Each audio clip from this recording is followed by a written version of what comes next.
Church, खुदावंद के सामने हाजिर हो जाओ। Hallelujah, hallelujah, hallelujah. अपने दोनों हाथ उठाओ खुदावंद की ओर। यावे यावे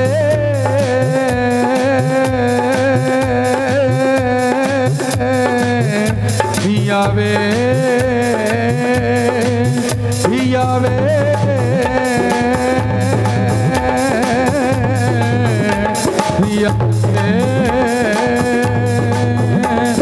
यावे जोर से यावे यावे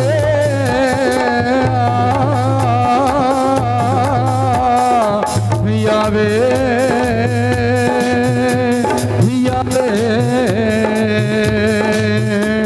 यावे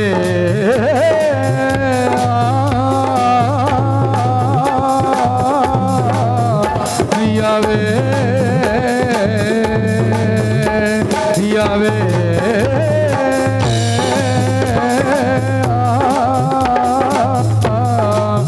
यावे यावे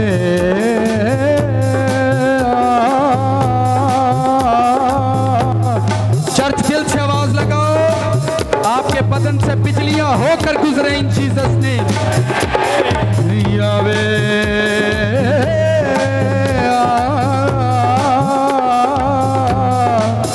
यावे यावे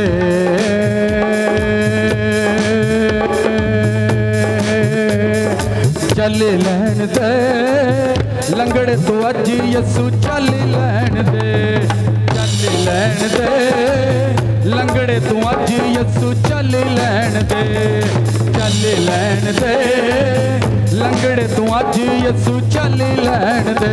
लाल मिट्टी नूं बनाउण वालिया इनू हत्थां नाल सजाउण वालिया, लाल मिट्टी नूं बनाउण वालिया इनू हत्थां नाल चल लैन दे लंगड़े तू अज यसू चल लैन दे, चल लैन दे लंगड़े तू अज यसू चल लैन दे। लाल मिट्टी नूं बनाउण वालिया इनू हत्थां नाल सजाउण वालिया, लाल मिट्टी नूं बनाउण वालिया इनू हत्थां नाल सजाउण वालिया। यावे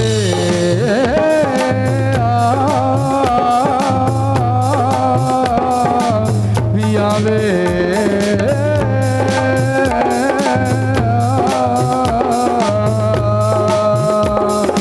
देख लैन दे अन्नियां नूं यसू अज वेख लैन दे, वेख लैन दे अन्नियां नूं अज यसू वेख लैन दे, वेख लैन दे अन्नियां नूं अज यसू वेख लैन दे। लाल मिट्टी नूं बनाउण वालिया इनू हत्थां नाल सजाउण वालिया, लाल मिट्टी नूं बनाउण वालिया इनू हत्थां नाल सजाउण वालिया। चल लैन दे लंगड़े तू अज यसू चल लैन दे, चल लैन दे लंगड़े तू अज यसू चल लैन दे।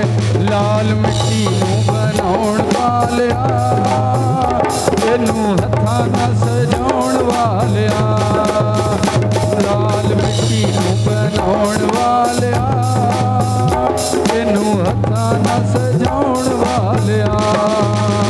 यावे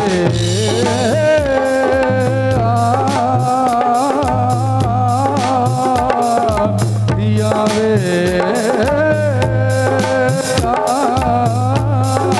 अपने दोनों हाथ उठाओ चर्च, दिल से ये वर्ड गाओ।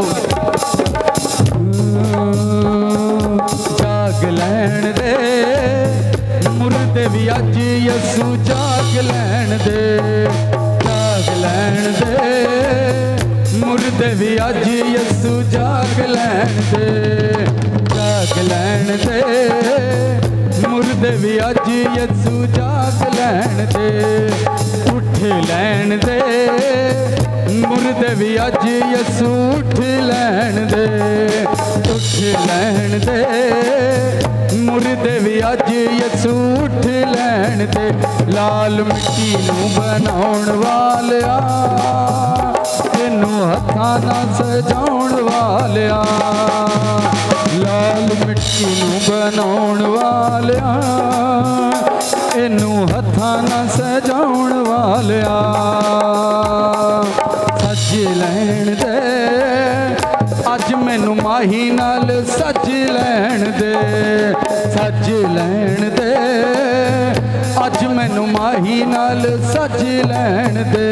अपने दोनों हाथ उठाओ चर्च, अपनी मुट्ठियां बंद करो, खुदावन से कहो तेरी हम्द मेरी हड्डियों के अंदर उतरना शुरू करे, तेरी हम्द तेरी रूह मेरे बदन पर आए इन जीसस नेम। बोलो चर्च यावे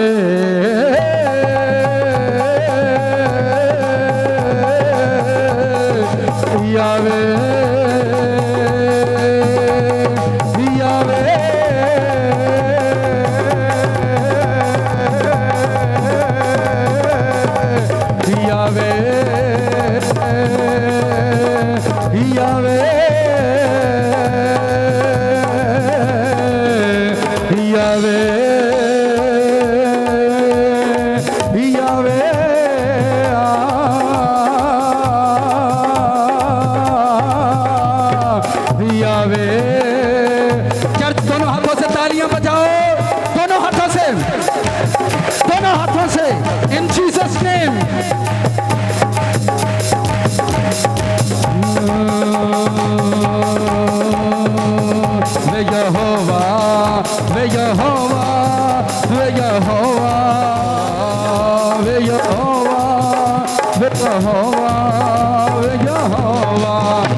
यहोवा ऊंची शान वालिया, यहोवा ऊंची शान वालिया, यहोवा ऊंची शान वालिया, यहोवा ऊंची शान वालिया। दिल माड़िया ने तेरे नाल ला लिया, दिल माड़िया ने तेरे नाल ला लिया।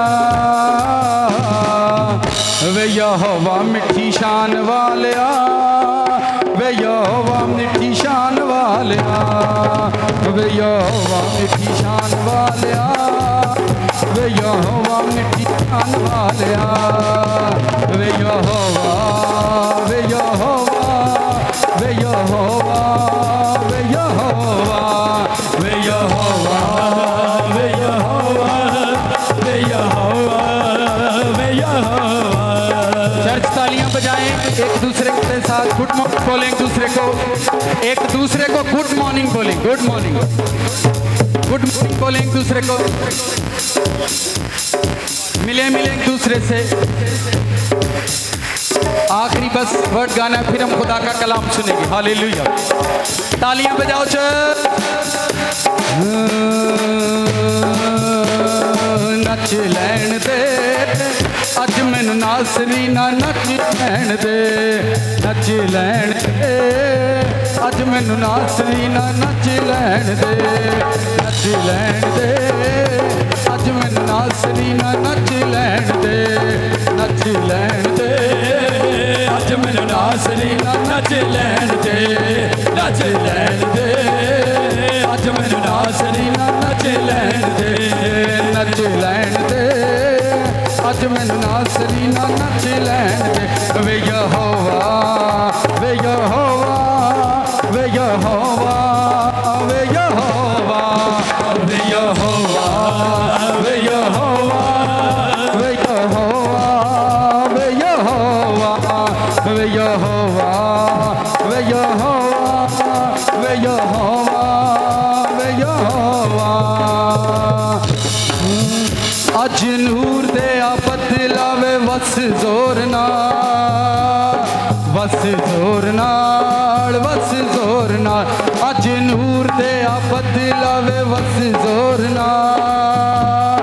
बस जोर नाल बस जोर नाल अज नूर दिया बदलावे बस जोर नाल बस जोर नाल बस जोर नाल अज नूर दिया बदलावे बस जोर नाल बस जोर नाल बस जोर नाल बस जोर नाल बस जोर नाल मैनू पर ला दे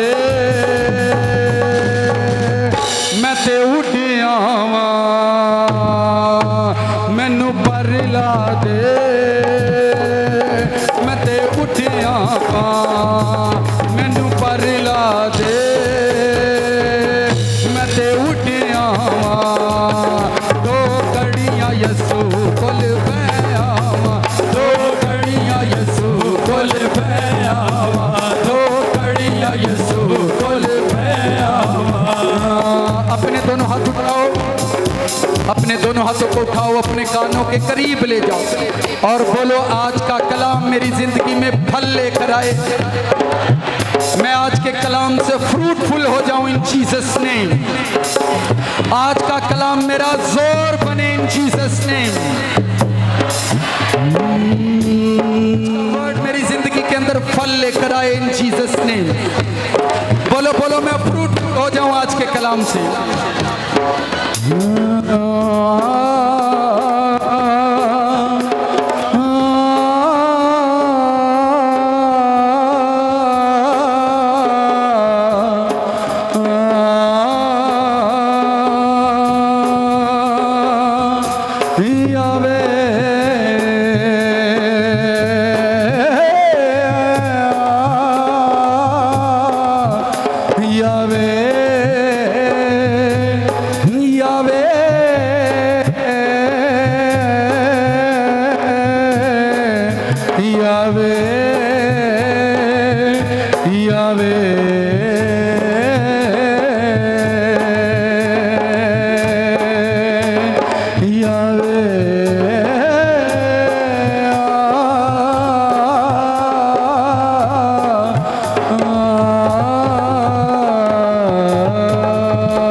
आए अपनी आंखें खोलें।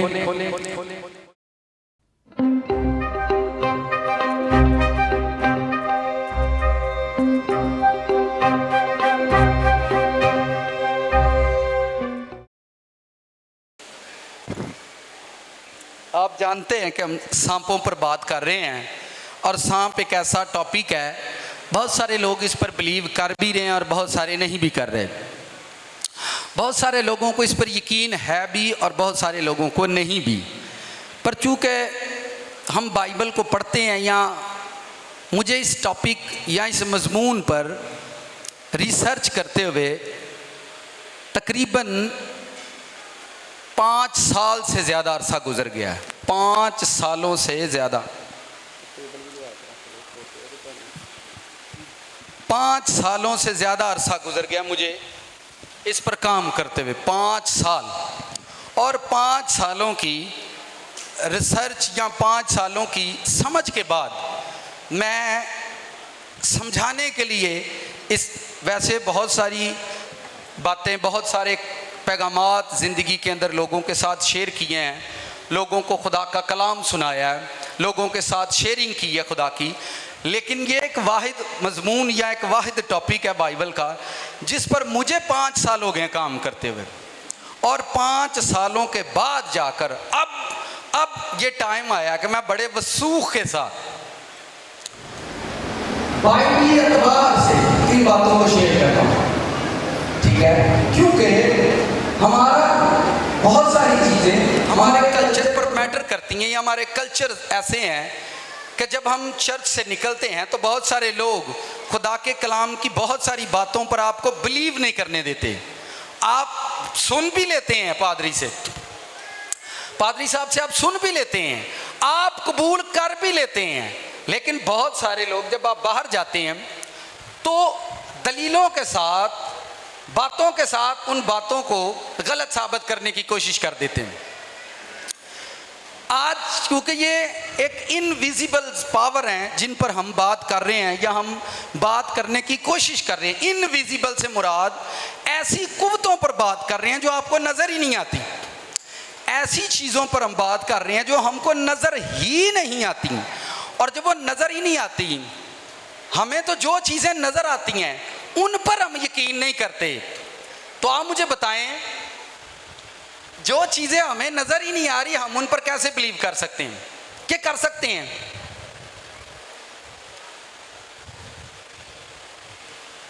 किसी के अंदर जिन या भूत आपको नज़र आए, तो मैंने ऐसे भी लोग देखे हैं वो कहते हैं मैं इन चीज़ों पर ईमान नहीं रखता। अगर किसी के अंदर उनको ये चीज़ें नज़र भी आए तो वो खुद कहते हैं जी मैं तो इन चीज़ों पर ईमान ही नहीं रखता। ऐसे भी लोग इस मुआशरे के अंदर मौजूद हैं, बाइबल भी पढ़ते हैं और वो कहते हैं मैं जिन भूत ऐसी किसी भी चीज़ पर ईमान नहीं रखता। आप अंदाज़ा कर लें, मैं इन चीज़ों पर ईमान नहीं रखता। अब आप उन लोगों को कैसे कैसे गाइड करेंगे? कौन सा तरीका क्या आप उनको समझाएंगे? आपके मसले का हल पता क्या है कि दूसरों को समझाना छोड़ दें। क्या करना?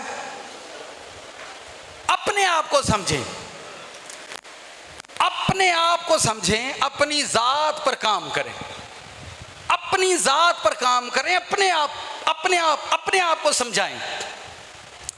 मैं बहुत सारे लोगों से जब हमारी मुलाकात होती है तो वो इसलिए नॉलेज को अगेन करते हैं क्योंकि उन्होंने सामने जाकर टीच करना है, पर वो खुद बिलीव नहीं करते, वो खुद यकीन नहीं करते।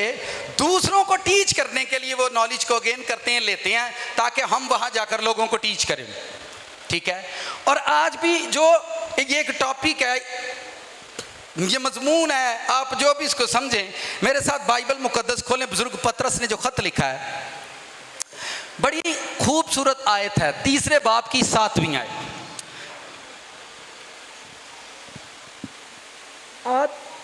जो टॉपिक जिस मजमून पर हम बात करेंगे वो ज़्यादातर ताल्लुक़ करता है उन लोगों के साथ, रिलेट करता है ये मैसेज जिनकी मैरिज हो गई है। कितने लोग हैं जिनकी मैरिज यहाँ पर हो चुकी है? वो ज़रा हाथ हिलाएं। शादी हुई है ये लोक लगा के तो आप खड़े करें। ऑलमोस्ट 70% लोग यहाँ पर ऐसे बैठे हैं जिनकी मैरिज हो चुकी है। इस पैगाम का ताल्लुक या इस स्नेह का ताल्लुक उन शादीशुदा लोगों से है। शादी एक टीचिंग का नाम है, मैरिज एक टीचिंग का नाम है। मेरे नज़दीक शादी करने से पहले मैरिज स्कूल होने चाहिए थे जहाँ पर बच्चों को ये टीचिंग दी जाती कि शादी क्या होती है। आई थिंक मेरे नज़दीक मैरिज यूनिवर्सिटी होनी चाहिए थी। मेरे नज़दीक मैरिज स्कूल होने चाहिए थे जहाँ पर मैरिज की एजुकेशन देती। आप क्या पढ़ रहे हैं? मैं मैरिज पार्ट 1 पढ़ रहा हूँ, मैं मैरिज पार्ट 2 पढ़ रहा हूँ, मैरिज पार्ट 3 पढ़ रहा हूँ। अब मैंने जो इस मैसेज से जो मेरी ऑब्जर्वेशन है, जो मैंने सीखा है कि दुनिया के अंदर, तारीख के अंदर आप कह लें, दुनिया के अंदर कह लें, सबसे ज़्यादा जो नाकाम चीज़ है वो मैरिज है। सबसे ज़्यादा जो नाकामी का शिकार है वो शादी है। जितने भी लोग शादी करते हैं या जिनकी शादी होती है या जिनकी हो गई है, शादी के ठीक 2-4 माह या 2-4 साल बाद वो अपनी शादी से बिल्कुल खुश नहीं होते। आप उनको कभी ऑब्जर्व करें, वो बिल्कुल खुश नहीं होते। और फिर शादी के लिए एक और लफ्ज़ बोला जाता है, ए लड्डू ही इंजदा जड़ा खाए वो भी पछताए तो जड़ा ना खाए वो भी धक्के खाए। ऐसे वो बने हुए हैं, उसको क्या कहते हैं, मकूले कह लें, जो भी आप कह लें, वो बने हुए हैं जो टीच किए जाते हैं हमारे मुआशरे के अंदर। ठीक है? और हम उन्हीं को लेकर चलते हैं। पर आज रूवे बाइबल या बिब्लिकली जो तालीम है वो शादी पर बहुत ज़्यादा है। जो बाइबल की एजुकेशन है वो बहुत ज़्यादा है। कितने लोग आज चाहते आप आज यार हरे साहब वाला भी साहब तब लग ही जाए, हरे साहब वाला भी साहब, क्योंकि जिन्ना दी होने वाली है या जिन्ना दी होनी है उन्होंने लिए तो बड़ी ज़बरदस्त गल है, वो पहले ही मत ले लैन। ठीक है? तो जिन्ना दी हो गई है वो प्रोसेस चले और ट्रेनिंग चले। आयत को बड़े ध्यान से पढ़ना है और इतने ध्यान से पढ़ना है कि आपने कभी इस वर्ष को पहले नहीं पढ़ा। इसी आयत के अंदर, इसी सेंटेंस के अंदर आपको बड़ी खूबसूरत बातें मिलेंगी जिनको आपने देखना है। और आई होप कि आपकी बहुत सारे मसले, बहुत सारे मसाइल जो हैं वो हल हो जाएंगे। मैं ये समझता हूं, मुझे आप बताएं, ये ज़मीन, मैं खुदा के कलाम को इस तरह से समझता हूं कि ये ज़मीन, ये आसमान खुदा के कलाम की बुनियाद पर बने हैं। इतना बड़ा सूरज जो हमारे सर पर चमकता है खुदा के कलाम की बुनियाद से बना है। सूरज, चांद, सितारे उसके कलाम से बने हैं। तो आप मुझे बताएं, हम सब की जिंदगियां क्या खुदा के कलाम से नहीं बन सकती? बन सकती हैं कि नहीं? लोग जिंदगी से मायूस, फैमिली से मायूस, बीवी से मायूस, हस्बैंड से मायूस, ड्यूटी से मायूस, यानी जिसको भी देखें वो घर के अंदर मामलात, लाइफ, हर चीज की वजह से परेशान आपको लोग नजर आएंगे। हर चीज की वजह से लोग प्रेयर के लिए आते हैं, पादरी साहब प्रेयर करते हैं। आपके मसाइल प्रेयर से हल नहीं होते। इसका मतलब प्रेयर यानी कि प्रेयर करनी नहीं है। मसलों का ताल्लुक आपके फैसलों से है। जब तक आप फैसले नहीं लेते, आप डिसीजन नहीं लेते अपनी लाइफ के अंदर, आपके मसले हल नहीं होते।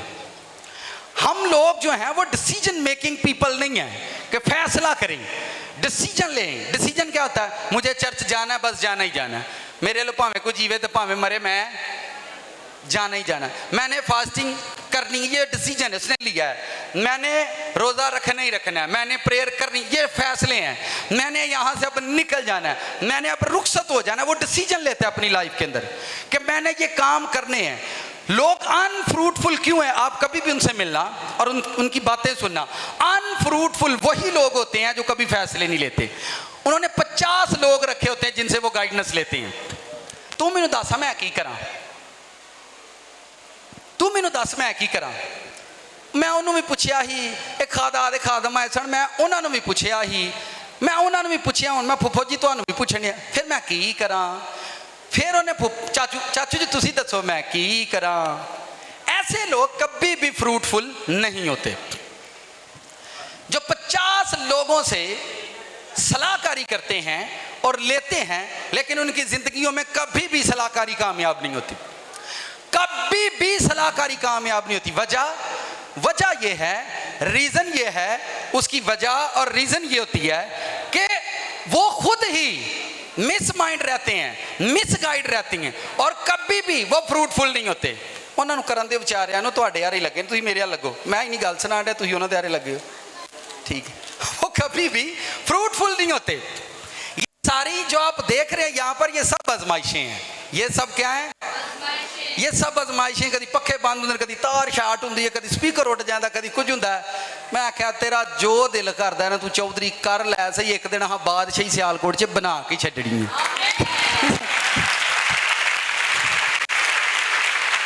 जिस दिन से ये चर्च शुरू है, जिस दिन से ये चर्च शुरू है, आजमाइशें खत्म ही नहीं हो रही। रूम से लेकर ये चर्च शुरू है, कभी लाइट उड़ जाती है, कभी स्पीकर खराब हो जाते हैं, कभी कुछ। कितना इस चर्च का नुकसान होता रहता है। ठीक है, पर हमने कभी भी किसी भी मुसीबत, किसी भी प्रॉब्लम के आगे घुटने, असाए बादशाही बना के छड़नी यसू दे नाम च। आप जब फेस नहीं करते, दूध पर मलाई आते, कितने लोगों ने देखी है? दूध पर मलाई ते खान का किन्नियां नूं शौक है? सबको उसका टेस्ट ही बड़ा होता है, बगैर चीनी तो मज़ा आता है। सर जी ए दुख, ये टेंशना उस मलाई वांगू जेडे लोग खाते हैं, वो थले जेड़ा दुध है वो भी वही लोग पीते हैं। नहीं समझ आई? जब आप किसी चीज़ को खाते नहीं हैं, किसी चीज़ को फेस नहीं करते अपनी ज़िंदगी में, लेते नहीं हैं, खुदा जानबूझ कर सब कुछ करता है। सब कुछ आपकी लाइफ में खुदावंद खुद लेकर आते हैं। लेकिन अगर आप खुदावंद में हो तो फिर, अगर अगर आप खुदावंद में नहीं, अगर आप गॉड के अंदर नहीं, तो जितनी भी मुसीबतें हैं उन मुसीबतों से आपको कोई भी फायदा होने वाला, उन मुसीबतों से आपको कोई भी फायदा नहीं होगा, उनसे आपको कुछ भी हासिल नहीं होगा। लेकिन जब आप खुदावंद के साथ चलते, मैंने 2018 से पहले जितनी भी मुसीबतें सही, मुझे उनका कोई फ़ायदा नहीं हुआ। 2018 के बाद मैंने खुदा की सुनना शुरू की, और उसके बाद जितनी भी मुसीबतें लाइफ के अंदर मैंने फेस की हैं, मुझे उनका रिवार्ड मिला, उनकी मुझे ब्लेसिंग मिली है, मुझे उनसे ज़्यादा बरकत मिली है। आए बाइबल पढ़ते हैं। हाँ ना, चांस ठीक होंगे कि कोई नहीं, मेहरबानी है, कर छेड़ो जी बेचारे तंग पे जी। ये आयत हस्बैंड वाइफ पर है। और ग्रीन स्नेक, दुनिया के अंदर कितने लोगों ने हरा सांप देखा हुआ है? सारे ने देखा है ना, भी है तो कुछ अज वेख लियो जी। आयत पढ़ता हूं मैं बड़े ध्यान से। आयत में लिखा है, ए शोहरो, तुम भी अपनी बीवियों के साथ अक्लमंदी से बसर करो। ऐ शोहरो, तुम भी अपनी बीवियों के साथ अक्लमंदी से बसर करो, और औरत को नाजुक ज़र्फ जानकर, औरत को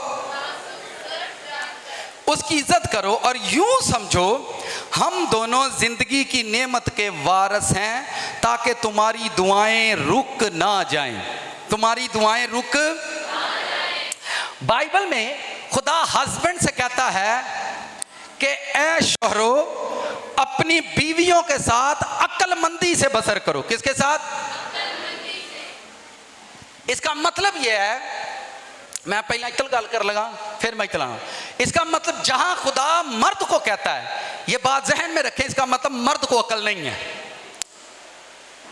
और आज का पैगाम सुनने के बाद ये ना हो जी मैं गल करा, वो बीवियां घर जाके मर्दां ने वेख्या गल तेरे लिए नहीं, ठीक है, और मर्द हजरात वेख्या अज तेनू नहीं अकल आई, उन्होंने की किया है।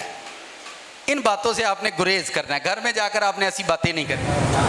समझ रहे हैं? ऐसी बातें आपने नहीं करनी। जिस चीज की जिसमें फहम नहीं है, खुदा उसी को कहता है। खुदा शौहर से कहता है बीवी के साथ अक्लमंदी से बसर करो। इसका मतलब यह है कि हस्बैंड को बीवी के साथ रहने की अकल, हुण जिन्हां नूं नहीं ना, वो बड़ियां खुश होण डीआं ने, देखिए अज हो रहे सोनी ले, तो जदों मैं इतल आउणा, इतल भी उंज दे मसले ने। तो इसलिए मैं कह रहा हूं कि आप लोगों ने बड़े फोकस से अपने लिए लेनी है हर बात, कि आप अपनी जात के लिए ले रहे हैं किसी चीज को। बाइबल में लिखा है अक्लमंदी के साथ बसर करो। अक्लमंदी के साथ अपनी बीवी के साथ अपनी लाइफ को बसर करो। इसका मतलब यह है कि हस्बैंड को बीवी के साथ लाइफ गुजारने की अकल उकल ये बाइबल कह रही है। आप मानते हैं नहीं मानते, अगर किसी को है तो वेरी वेल, अगर किसी को है तो बहुत अच्छी बात है, पर बाइबल कहती है कि हस्बैंड को अकल नहीं है बीवी के साथ रहने की। मैं जब इन चीजों को पढ़ रहा था, मैंने यही देखा कि इस टीचिंग के मुताबिक मैरिज स्कूल होने चाहिए थे, मैरिज एजुकेशन होनी चाहिए थी, ताकि जिंदगियां ब्लेस होती। आगे लिखा है, आगे जो बात खूबसूरत लिखी है वो सुने, बड़ी जबरदस्त है। लिखा है, ऐ शौहरो, तुम भी अपनी बीवियों के साथ अक्लमंदी से बसर करो, और औरतों को नाजुक ज़र्फ जानकर। ज़र्फ कहते ने भांडे नूं, किनू? इन्हां नूं नाजुक भांडा समझियो। कि तुहानूं लगदा जो बंदे कुटदे ने वो भांडा समझदे ने, जदों गालां कढ़दे ने उदों भांडा समझ के कढ़दे ने। तुसीं टेंशन ना लो, अज तुसीं परेशान ना हो। लिखा है नाजुक ज़र्फ जानकर। नाजुक ज़र्फ का मतलब होता है ऐसा बर्तन जो टूट जाएगा। घर च सब तो पहला कौन रोंदा है? भला बंदियां नूं पता होंदा पहला कौन रोंदा है? तुहानूं नहीं मैं पूछिया, मैंने आपसे नहीं पूछा। सबसे पहले नाजुक ज़र्फ जानकर उनकी क्या करो? इज्जत करो। यानी ये मुश्किल तरीन काम है कि आप अपनी बीवी को एक नाजुक सा बर्तन समझे। ते जे तुसां उहनूं नाज़ुक बना छड़िया ना ते वो भी आंदी हुण मैं भांडा ही हुण मैनूं धर छड़ के लिए शो पीस च हुण कपड़े भी तू ही धोएगा, भांडे भी तू ही मांजेगा, सफाई भी तू करेगा, तो असीं ते नाज़ुक हाँ। समझ नहीं, यानी मैटर हर तरफ आपको नजर आएगा। मैरिज कोई ऐसा काम नहीं है, इसके आगे एक बड़ी भेद की बात है जो मैं करूंगा, जो आपको समझाने की कोशिश कर रहा हूं ताकि आप इन बातों से रोशनास हो जाए। ये एक मसला है, मैं पढ़ने लगा हूं। आगे लिखा है, यूं समझो हम दोनों जिंदगी की नेमत के वारिस हैं। बागे अदन से लेकर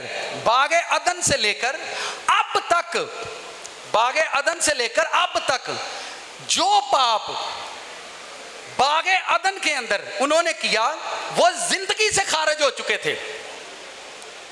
नाल दिन को खास गल करनी है यार, जरा घुट के सुन लो, या तो ना गई तो फायदा को नहीं जोना। सारे मजमून का यही मकसद है, अगर ये बात गुजर गई तो आपको कोई फायदा नहीं होगा आज का। आदम और हवा को खुदा ने लॉन्ग लाइफ के लिए बनाया था, लॉन्ग लाइफ के लिए, हमेशा जीते रहो, हमेशा जीते रहें। पर सांप से गुफ्तगू करने के बाद, ड्रैगन से गुफ्तगू करने के बाद उन दोनों को जिंदगी से खारिज किया, हमेशा की जिंदगी से खारिज कर दिया गया। फिर सुने जो मैं कह रहा हूं, सांप के साथ गुफ्तगू करने के बाद दोनों को जिंदगी से खारिज कर दिया गया, उनको अदन से निकाला और उनसे ये कहा, अब तो खाक है और खाक में, यानी मौत के अंदर दोनों जाएंगे। कहां पर जाएंगे दोनों? अब ये उनको आखिरी चांस दिया गया है, उनको आखिरी चांस मिला है कि जब आपकी मैरिज होती है वो आखिरी चांस है हमेशा की जिंदगी का, वो लास्ट आपको चांस दिया गया।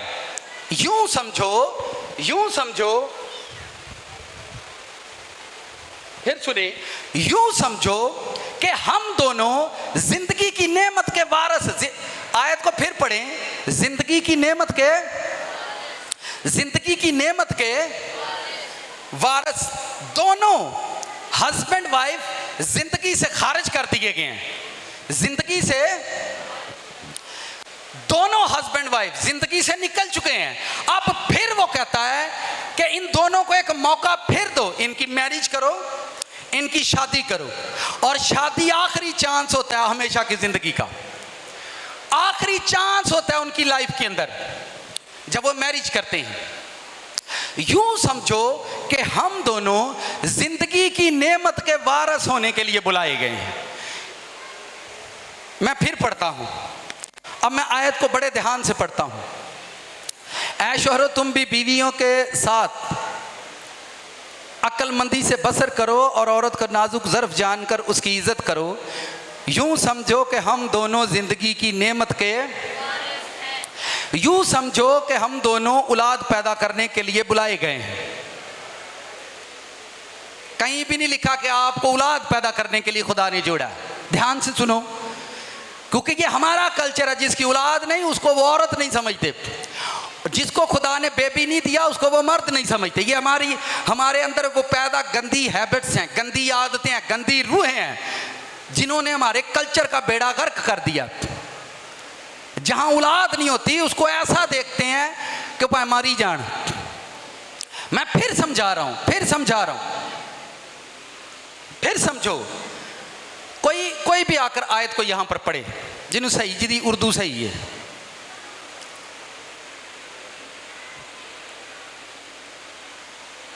इधर आओ,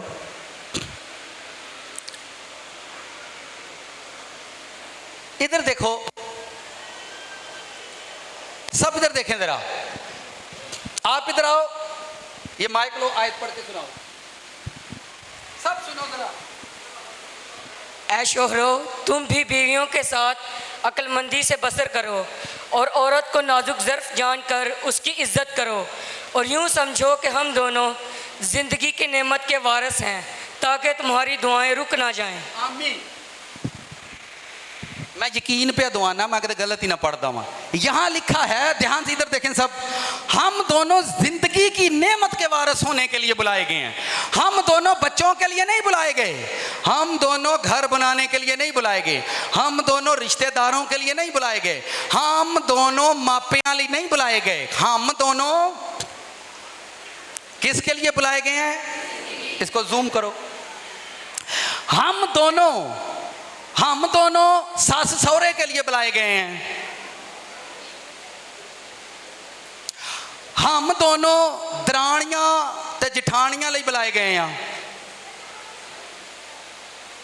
चलो, हम दोनों सारे विआह भुगतान लिए बुलाए गए हैं। हम दोनों लड़ाइयां ते मसले सुलझाने लिए बुलाए गए हैं। ऐसा नहीं लिखा। हस्बैंड वाइफ की ये ब्लेसिंग है, ये टारगेट है बाइबल का, कि वो जिंदगी के लिए दोनों बुलाए गए हैं और वो दोनों औलाद ढूंढते रहते हैं बेचारे। मैं ना अज की जिंदगी च मेरे नज़दीक सब तो मुबारक लोग ने जिन्होंने औलाद नहीं दी खुदा ने। बड़े मुबारक लोग ने। हुण करने की नहीं आया, सारे जेडे अगे ने वो तो सारे पागल होते जाते हैं, तो अगों लिया के दुनिया ते की करने जी, क्यों उन्होंने बेड़ा कर करना जी। अगले सियाने हैं ने तो मैनू दसो अगों नवे मंगा लो। जो बच्चे हमारे पास है उनके लिए माँ बाप प्रेयर कर रहे हैं, खुदावंदा इन्होंने नेक दे दें, तो अगों होर काली मंगाण डे हो तुम। कितनों को मेरी बात समझ आ रही है? हम दोनों जिंदगी की नेमत के वारिस होने के लिए दोनों जिंदगी से खारिज हो गए हैं। खुदा ने उनको इटर्नल लाइफ के लिए बनाया था, हमेशा जीते रहो। जब वो वहां से निकल गए, अब उनको आखिरी चांस मिला। हम दोनों जिंदगी की नेमत, जिस नेमत से मैं आसान कर लगा, जेड़ी नेमत जो असी निकल गए हैं वो जिंदगी इटर्नल लाइफ, हमेशा की जिंदगी चो हस्बैंड वाइफ खारिज हो गए ने। उनको फिर बुलाया गया है दुनिया के अंदर। जब आप मैरिज करते हैं बच्चों की, जब तुसी बच्चों के ब्याह कर दो, खुदा उनको फिर जोड़ता है कि चलो इंज करो, आपस में ब्याह कर लो, शादी कर लो, अब प्रैक्टिकल शुरू करो ताकि मैं तुमको हमेशा की ज़िंदगी में फिर दाखिल करूं। दोनों ही ज़िंदगी से खारिज हुए हैं और दोनों को फिर चांस मिला है कि वो ज़िंदगी की नेमत को हासिल करें। कोई जोड़ा हाथ उठाकर मुझे बता दे कि असी दोवें बह के जिंदगी लिए दुआ करने के सानू हमेशा की जिंदगी च दाखिल कर दी। खुदा दा शुक्र है कि भी नहीं की। औलाद ना हो तो हस्बैंड को अपनी बीवी अच्छी नहीं लगती। औलाद ना हो तो हस्बैंड को अपनी बीवी, देखो मैं ना गल मैं सिखा के घलनी जे भावें जो मर्जी होवे। और अगर औलाद ना हो तो बीवी को अपना शौहर अच्छा नहीं लगता। ऐसी मैंने वुमेन देखी हैं जिन्होंने औलाद के लिए दूसरी मैरिज का सहारा लिया कि मुझे औलाद चाहिए बस। ऐसे काम भी दुनिया के अंदर हो रहे हैं। मैं फिर ये आयत पढ़ा रहा हूं, फिर सिखा रहा हूं, हम दोनों बच्चों के लिए नहीं बुलाए गए, हम दोनों बेबी के लिए नहीं बुलाए गए। चले मैं अगर आयत इस तरह होती, औरत को नाजुक ज़र्फ जानकर उसकी इज्जत करो और ये समझो हम दोनों औलाद पैदा करने के लिए बुलाए गए हैं, ऐसा लिखा ही नहीं है। ऐसा अब आप माने या ना माने। अब मैं चूंकि आगे मैंने मैं सप वाले पासे जाना भी है तो मैं चाह रहा हूं पहले आप वर्ड्स को सीख रहे हैं, फिर आपको ग्रीन स्नेक की समझ आ जाएगी कि ग्रीन स्नेक या ये सांप क्या है। और अगर आपका मकसद दोनों का जिंदगी होगा तब दोनों की प्रेयर सुनी जाएगी। उसने कहा अगर आपका टारगेट ये है, हस्बैंड वाइफ का टारगेट ये है, हमें जीना है, हम जिंदगी के लिए बुलाए गए हैं, हमें हमेशा की लाइफ के अंदर जाना है, हमेशा की जिंदगी के अंदर दाखिल होना है, इसलिए हम बुलाए गए हैं, तो उनकी जो प्रेयर होगी उसका आंसर आएगा। वो जब प्रेयर करेंगे तो उनका आंसर आया करेगा। उनकी लिखा था कि तुम्हारी दुआएं रुक ना जाएं।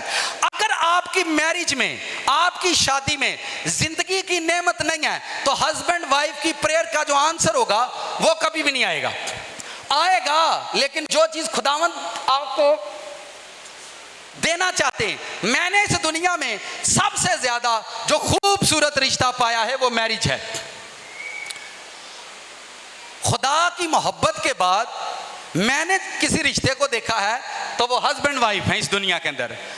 और जिन्ने महल्ले च मशहूर होंगे ने लड़ाइयां च, रिश्तेदारां च, उन्ना कोई बंदा मशहूर नहीं होता। जिंदगी तुम्हारी दुआएं रुक ना जाए, इसका मतलब दुआओं का ताल्लुक है, आपकी कमिटमेंट से दुआओं का ताल्लुक है। मैं मकसद आपके माइंड के अंदर एक स्केच बनाना चाहता हूं कि आपकी सोच के अंदर एक स्केच बने कि हम किस लिए बुलाए गए हैं। लो जी, हस्बैंड ते वाइफ दी मैरिज का की मकसद है?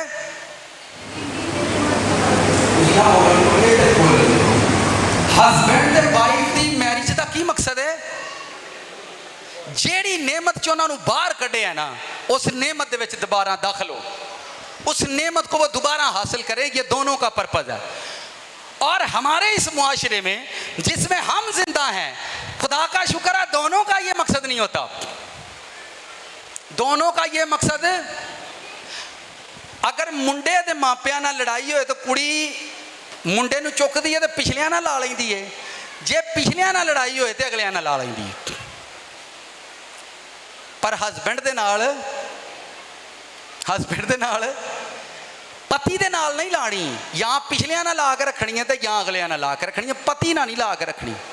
ये दिन मेरी लड़ाई रही, मैनू होरे कितों टक्कर गया, हो रहे वो एडा चंगा हुंदा ते भाजी तेनू कोई नहीं टक्करदा, चंगा है नहीं तां तेनू टक्कर गया।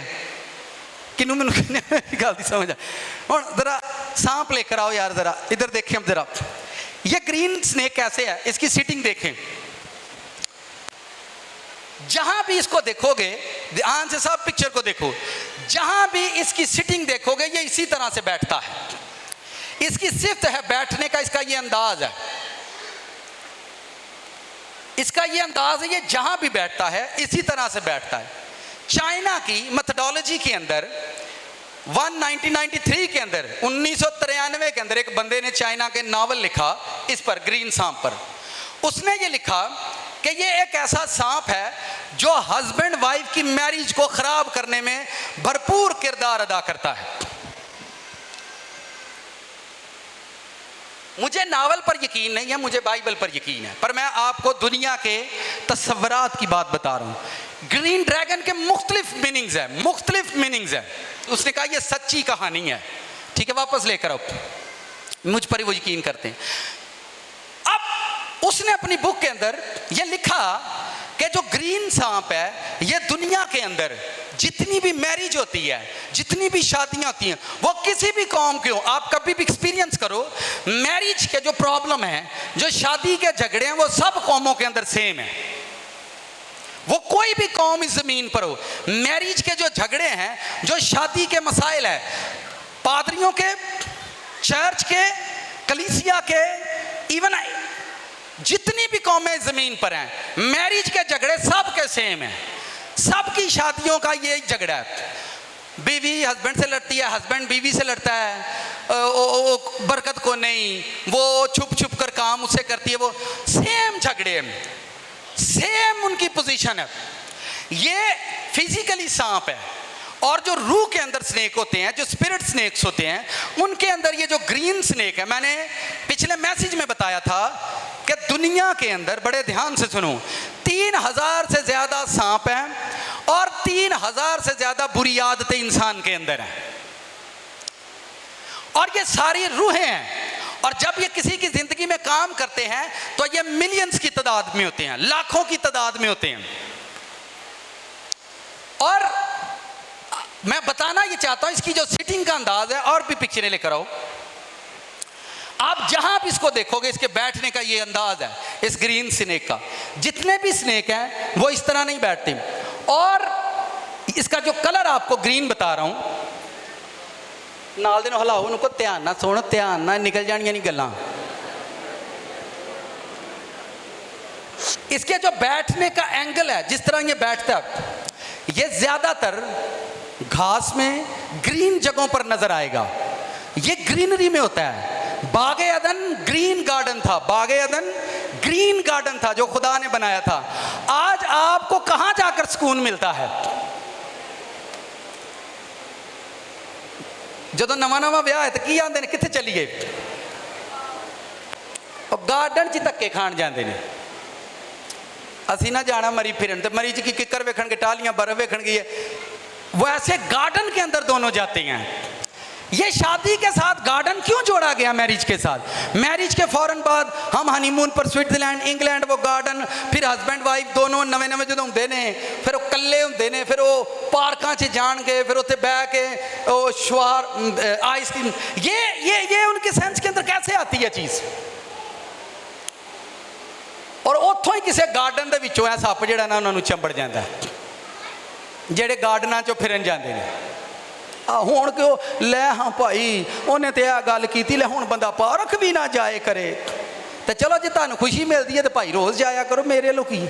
अगर आपको खुशी मिलती है तो आप जाएं। सर जी खुशी इत्थे हुंदी है, कित्थे हुंदी है? हैप्पीनेस यहाँ होती है। अगर यहाँ नहीं है तो दुनिया के किसी हिस्से में नहीं है। अगर आदमी यहाँ से खुश नहीं है तो आपकी लाइफ और आपकी वाइफ कहीं भी खुश नहीं होंगे, अगर आप यहाँ पर खुश नहीं हो तो। ठीक है, इसकी सिटिंग का अंदाज देखें। हस्बैंड वाइफ और कपल तुहानूं जिथे भी मिलणगे ना, वो किते विआह ते उन्हां दी कोशिश हुंदी कि झुंड मार के बह जाइए। सही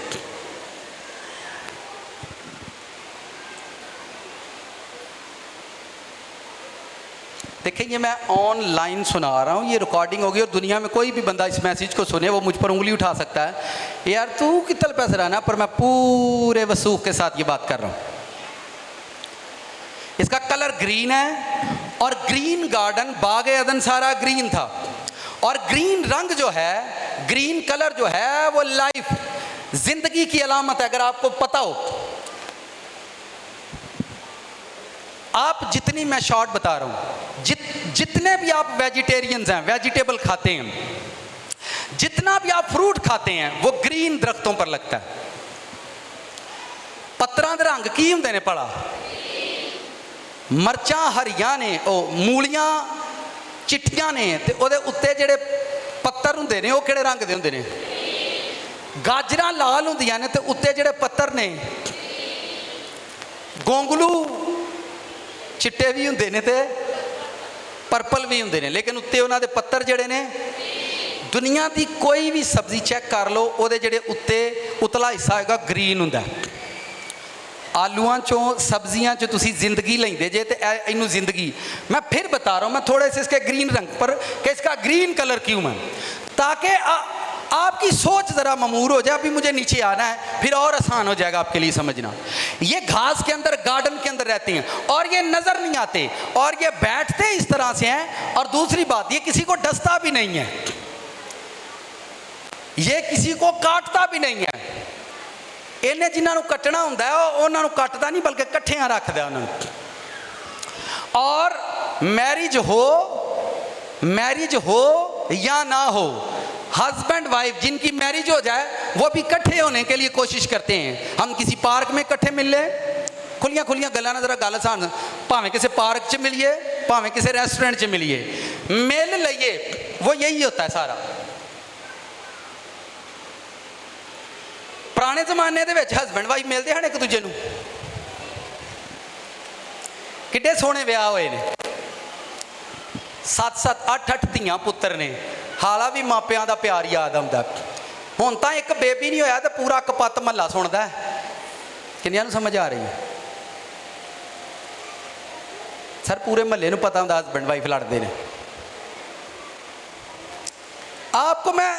आपको इसकी अगर समझ आ गई ना कि ग्रीन स्नेक्स क्या हैं दुनिया के अंदर, उसने अपने नावल के अंदर ये लिखा है और इसके जो मीनिंग्स बयान किए जाते हैं, इसके मीनिंग्स ही यही हैं। फूलों वाली झाड़ी, कौन सी झाड़ी? फूलों वाली झाड़ी। एक ऐसी झाड़ी के अंदर बंदा जाकर अटक जाएगा जो बड़ी खूबसूरत होगी, बड़ी। जो शादी होंदी है तो कितना सोहना लगता है बंदा लाड़ा बनिया, सारे उहदे तो पैसे वारदे ने। तो उदू बाद फैड बुढ़ी नहीं सांभी गई तेरे को उदन की होन डे आई फिर तेरे को तो बुढ़ी नहीं सांभी जाती जा तू अच्छा तू का मारा दे ओनू अंज दे पंप करने ने उन्हें घर जाके बुढ़ी नू कुट्टन ही लग पैना। अब ये उनकी जिंदगी, आप मकसद को देखो, मकसद क्या लाइफ के अंदर, ये उनकी लाइफ वहां से लेकर जिंदगी से खारिज हुए हैं और हस्बैंड वाइफ को बुलाया इसलिए गया कि वो दोबारा जिंदगी के अंदर दाखिल हो, वो दोबारा जिंदगी के अंदर दाखिल हो। यीशु मसीह ने जहां अपनी सलीब का जिक्र किया कि अपनी सलीब उठाए, वो मैरिज का ही जिक्र है कि अपनी मैरिज जो है, अपनी शादी को बचाना है किसी भी सूरत के अंदर। और ये कभी भी हस्बैंड वाइफ के दरमियान, अब झगड़े पर आते हैं, पिक्चर चेंज करो,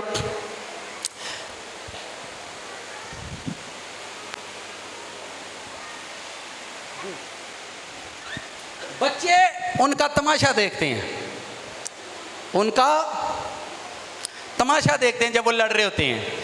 कभी भी एक्सपीरियंस करना, हस्बैंड वाइफ के दरमियान जो झगड़ा होता है वो ख्वाहिशात का होता है। बीवी कहती है तू बच्चों को ले आके दे, तू बच्चों को ले आके देना है कि नहीं देना। बीवी और हस्बैंड के दरमियान बच्चे जो हैं वो पिसते हैं उनके तमाशे में, और उनके दरमियान जो झगड़ा है वो ख्वाहिशों का होता है, डिजायर का होता है। डिजायर समझते हैं आप? बीवी हस्बैंड को ख्वाहिश करने को बोलती है, मुझे ये भी ला कर दो, मुझे मेरे बच्चों के लिए ये भी ला कर दो। वो कहना मैं कितों पुट के लिया, ये एन जी। आप उनके दरमियान जो झगड़ा होता है वो डिजायर का है, वो ख्वाहिश का है। जब ख्वाहिश पूरी नहीं होती तो उनके दरमियान झगड़ा होता है। वो ये कहती है कि तुम्हारी जिम्मेदारी है इन बच्चों को पालना। अब जरा हस्बैंड हजरात और बीवियां हजरात बड़े गौर से ध्यान से सुनिए इस बात को। अगर खुदा ने वर्ष लेकर आओ, पहला करंथियों 7वां बाब निकालो, सब ध्यान से सुने इस वर्ष को। बाइबल में खुदा ने मैरिज एजुकेशन दी है, क्योंकि ए औरत तुझे क्या खबर शायद कि तू अपने शौहर को बचा ले। सब ध्यान से इस वर्ष की तरफ देखो। क्योंकि ए औरत तुझे क्या खबर कि शायद तू अपने शौहर को, और ए मर्द तुझे क्या खबर शायद कि तू अपनी बीवी को।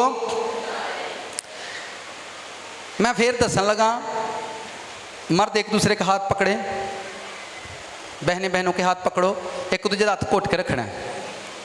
मैंने पहली आयत में भी सिर्फ हस्बैंड वाइफ को, और यहां भी यही लिखा है, क्योंकि पढ़ें, क्योंकि ए औरत तुझे क्या खबर तू अपने बच्चों को बचा ले, ऐसा लिखा है।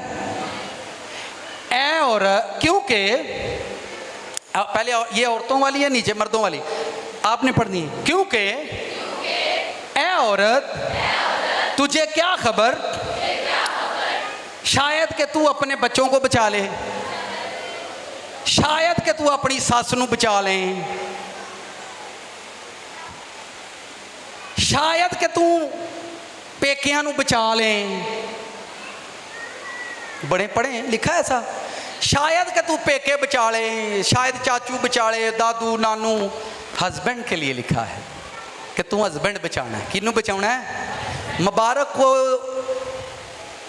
वुमेन है जी बड़ी रास्तबाज है और अपने शौहर नूं बचाने की कोशिश करती रही कि मेरा हस्बैंड किते बच जाए। ये बचते नहीं एडी छेती है, मैं तुहानूं दस छड़ा। दुनिया दे विच सब तो ज़्यादा ढीठपन का दर्जा मर्द कोले ते लड़ाई का दर्जा जिहड़ा औरत कोले।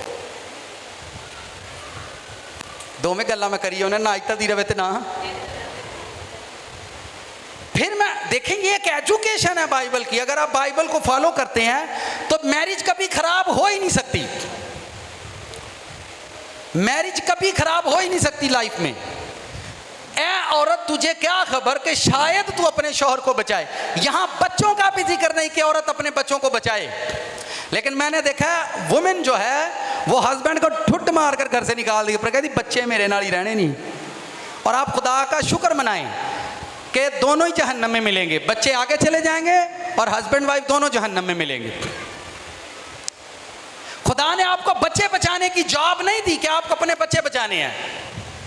अगर आपसे हस्बैंड नहीं बचा तो यही दुनिया का सबसे बड़ा दुख है कि आपका हस्बैंड पाप के अंदर मर गया। आपका हस्बैंड अगर पाप और गुनाह के अंदर मर गया है, you are a failure, she is a failure women. कि आप एक ऐसी वुमेन लाइफ में है जो अपने हस्बैंड को नहीं बचा सकी।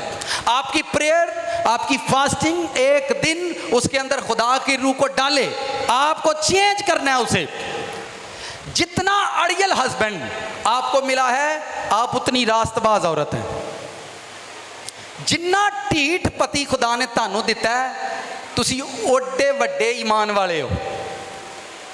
अगर ताड़ा हस्बैंड ढीठ वे, शराबी है, तो ज़हन च रखो ताड़ा ईमान ओडा ही वड्डा है।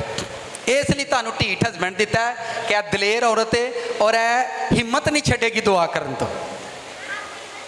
किन्नियां नूं मेरी गल समझ आउंदी? जो मैरिज नहीं करते, अच्छा उन्हां दी कादी लड़ाई है? मैं वेख्या वो भी लड़न डे ने। मैं यार तेरे तो ना कोई आने ना बंदा ना पति, तू कद खप पाई दी? वो भी लड़ते होंगे ने। हाय हाय हाय लेकर आओ उधर, ओए होए होए इंज ही लड़ते ने दोवें।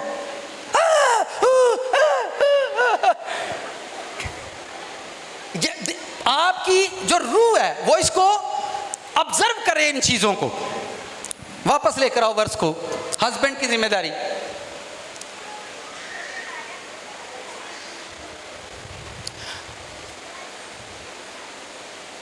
अब नीचे जरा मर्द हज़रात पढ़े।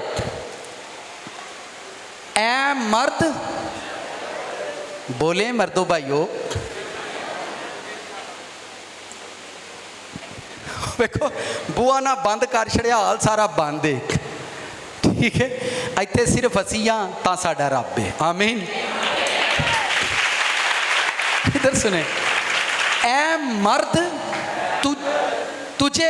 तुझको क्या खबर है, शायद तू अपनी बीवी को बचा ले, शायद तू अपने मापियां नू बचा ले। अगर आपकी मैरिज हो जाए तो माँ बाप, बहन भाई, रिश्ते नाते आपको खुदा साथ देता है तो उनको बचाएं। पर सबसे पहला दर्जा आपको अपनी बीवी को देना है कि मेरी बीवी बचनी चाहिए। अगर आपको लड़ाकी बीवी मिली है तो आप उतने बड़े ईमान वाले इंसान हैं, खुदा जानता है कि एक दिन ये बंदा जीत जाएगा। अगर आपको वाइफ ढीठ मिली है और वो सुनती नहीं है, ठीक है, तो खुदा ने आपको इसलिए दिया कि तू जरूर इन्हें एक दिन जीतेगा। खुदा ने ये जानकर आपको दिया है कि तू सबर वाला है, तो ये सबर को नहीं, चल तू इनू बचा दे, तेनू बचाती रहे। हम घर जाके ना कोई हिसाब सीधा तुसा आप ही करना है, ठीक है। ए मर्द तुझे क्या खबर कि शायद तू अपनी बीवी को, सवालिया निशान है, बचा लेगा नहीं बचाता, लेकिन उसने लिखा है 100% ऐसा हो सकता है। हस्बैंड की जिम्मेदारी है अपने लाइफ पार्टनर को बचाना। पता की आंदे ने जब मैसेज लेते हैं, मेरा लाइफ पार्टनर की, मेरा केड़ा पार्टनर है? ओ भाई जिंदगी का हमदर्द वही है, लाइफ पार्टनर है, पांडे पार्टनर नहीं है, बच्चे पार्टनर नहीं है, रिश्तेदार पार्टनर नहीं है, बीवी लाइफ पार्टनर है। कौन लाइफ पार्टनर है? बीवी लाइफ पार्टनर है। और बहुत सारे शौहरों को मैंने देखा बीवी से छुप कर काम करते हैं। पता क्यों? वो छुप के इस तो कर देने रौला पा देगी, वो इसलिए छुप कर करते हैं क्योंकि वो समझते हैं ये शोर करेगी। अगर आप सारी जिंदगी में अपनी बीवी को समझा नहीं सके तो you are a failure Christian, क्या आप फेलियर हस्बैंड हो। आप सारी जिंदगी अपनी बीवी को नहीं जीत सके। मैंने बहुत सारे ऐसे लोग देखे हैं, ऐसी वुमेन देखी हैं जिनके मर्द जो हैं वो देखें, बड़े मुबारक वो हस्बैंड वाइफ हैं, बड़े मुबारक वो हस्बैंड वाइफ हैं कि अगर हस्बैंड कमज़ोर है तो बीवी जॉब करती है, बीवी जॉब करती है और वो अपने हस्बैंड का साथ देती है। ये बड़ी मुबारक बात है कि वो बाइबल में लिखा है, ये मददगार बनाई गई है। क्या बनाई गई है? ये मददगार बनाई गई ही। उन्हें क्या, अब्बा भी तू ही बनते, अम्मा भी तू ही बनते, मैं सवा करांगा। ये नहीं लिखा। आप जो कर सकते हैं, आपके पास ड्यूटी नहीं है। मैनू तुसी दसो, जदों हस्बैंड जिहड़ा है बाहरों थके आंदा तो बीवी किस तरह का बिहेव करती है अपने हस्बैंड नाल?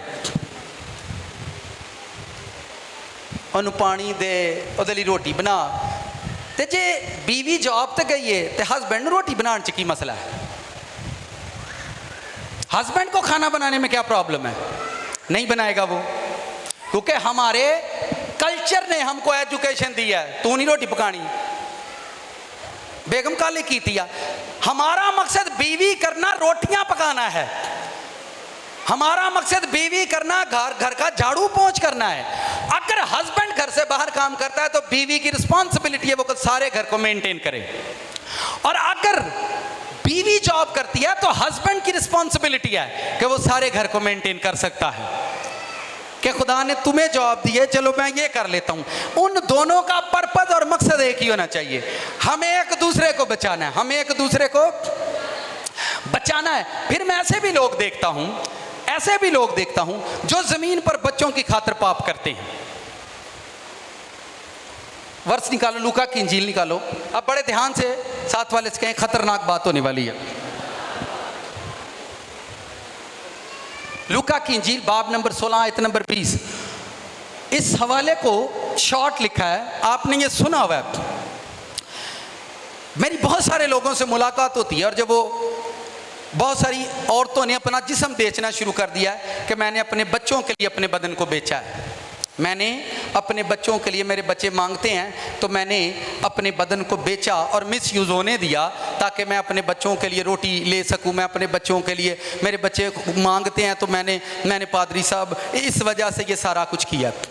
बच्चे भूखे मार देना लाइफ के अंदर, आपकी आंखों के सामने बच्चे भूखे मर जाएं, पर अपने बदन को कभी बेचना नहीं।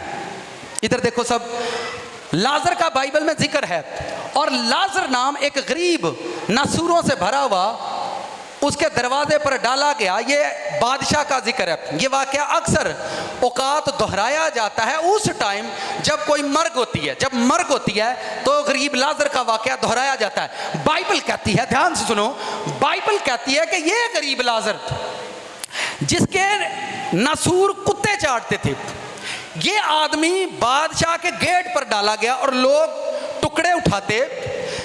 मैनू सब तो बहुता गुस्सा उस बंदे ते चढ़दा जिहड़ा रोटी लई झूठ मारदा है।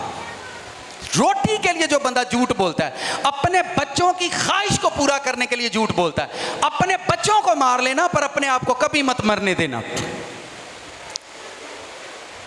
ये सारे काम उसी ड्रैगन के हैं कि हस्बैंड वाइफ के दरमियान वो एवरी टाइम ख्वाहिशों के झगड़े लगे रहते हैं, उनके दरमियान ये स्नेह काम करते हैं और ये चुप करके बैठे रहते हैं। और हस्बैंड वाइफ का झगड़ा घर में अचानक शुरू होगा, आप कभी तजर्बा करना, सब कुछ घर के अंदर माहौल बिल्कुल रिलैक्स होता है, अचानक से धड़म की होया तुहानू, तुसीं ते हुण चंगे पले बैठे, तुहानू की होया, एकदम से डोइयां चांपा चमचे धड़ल धड़ल धड़ल धड़ल धड़ल धड़ल। फिर महल्ले वाले वे अफजल खैर ते है की है, कुछ नहीं। फिर अफजल बूए कुंडियां मारदा पे किसी तरीके ना उन्हां दा चुप कर जा, महल्ले सुनन जिन्ना सुन सकदे सुन।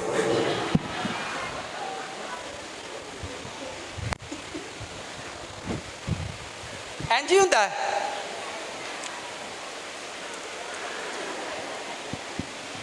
लाजर की लाइफ से मैं इसलिए सिखा रहा हूं, लाजर गरीब था और उसके पास रोटी खाने के लिए पैसे नहीं थे और वो फकीरों की तरह चला गया, फकीर बन गया कि मैं रोटी फकीरों की तरह खाऊं, मांग कर खा रहा हूं। मैं खास बात कर रहा हूं, आपने बड़े ध्यान से सुनना है।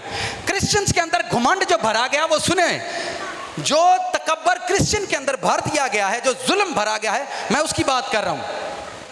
लाजर गरीब था और बादशाह के दरवाजे पर चौखटों पर रहता और उसके पास पैसे नहीं कि अपने जख्मों को प्रिपेयर करवाए, हकीम के पास जाए, उसके पास कुछ नहीं, और वो टुकड़े खाता है कि जब बादशाह की मेज से टुकड़े उठेंगे, जब कचरा खाने का इकट्ठा होगा, जब वो डस्टबिन में डाला जाएगा, तो मैं वहां से उस कूड़े से खाना निकालूंगा और खाऊंगा।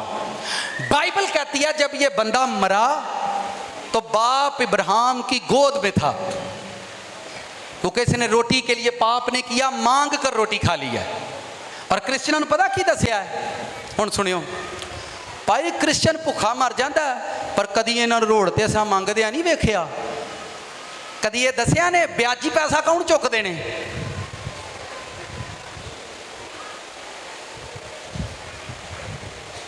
सूद ते पैसे कौन लेंदे ने? ये मंगना चंगा है कि सूद ते पैसे लेने चंगे ने? रोटी वास्ते पाप ना करो, अपने बच्चों लई पाप नहीं करना। यहां लिखा है लाजर मरा और लाजर को खुदा ने इब्राहिम की गोद में जगह दी, वो मांग कर खा रहा था, फकीरों की तरह खा रहा था। पर उसने ऐसा नहीं किया कि आज मेरे पास पैसे नहीं है तो मैं सूद पर पैसे उठा लूं। ये शादियां देखने के लिए सूद पर कर्जा उठाएंगे, और जिन्ना मोबाइल जिन्नियां भी इलैक्ट्रॉनिक्स दी दुकानां ने, वो क्रिश्चियनां दी वजह तो चलदियां ने इस मुल्क दे विच।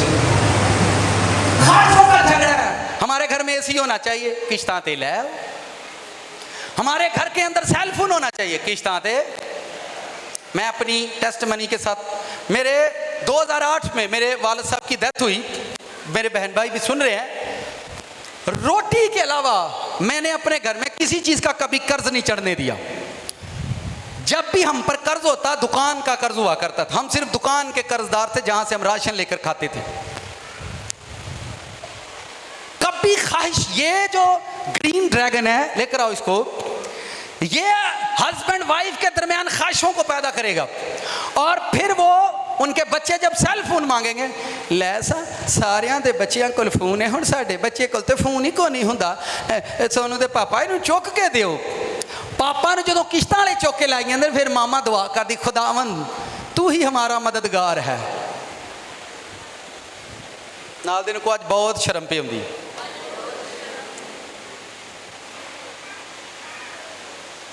बस करिए कि चलिए अगे? कितने लोग चाहते हैं अगे करिए गल? सर जी आपको किसी ने मिस गाइड कर दिया।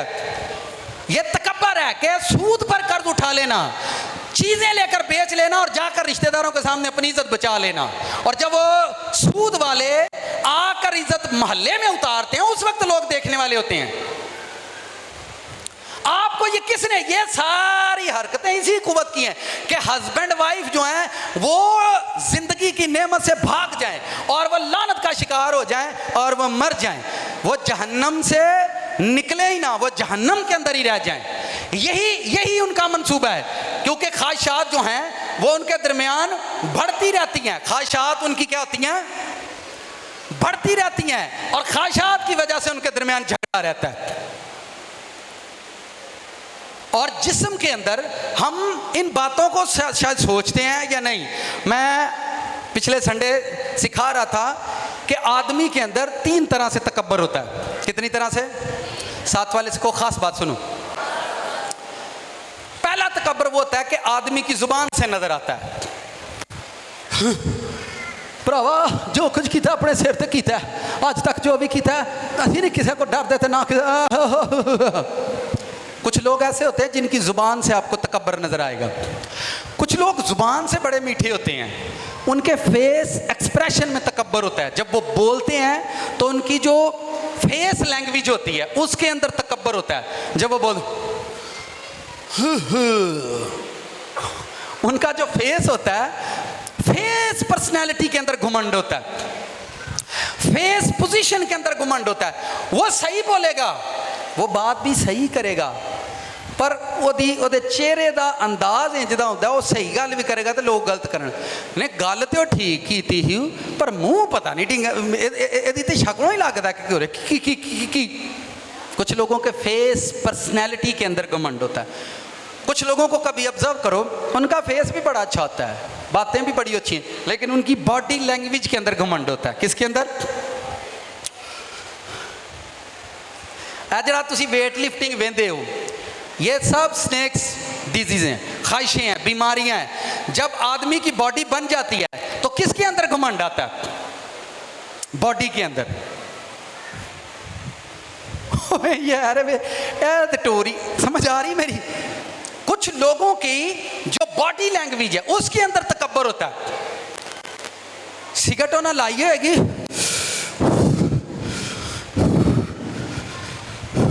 आपा मैं तेन पता मेरी गल दा, आपा मैं गल साफ करना, ते आपा दे कांटे लवा के तो उन्हें वेच के टुर जाना। ते आपा दी मैनू मैनू वो आपा इत्थे बैठी जिहदे कांटे विक चुके हैं।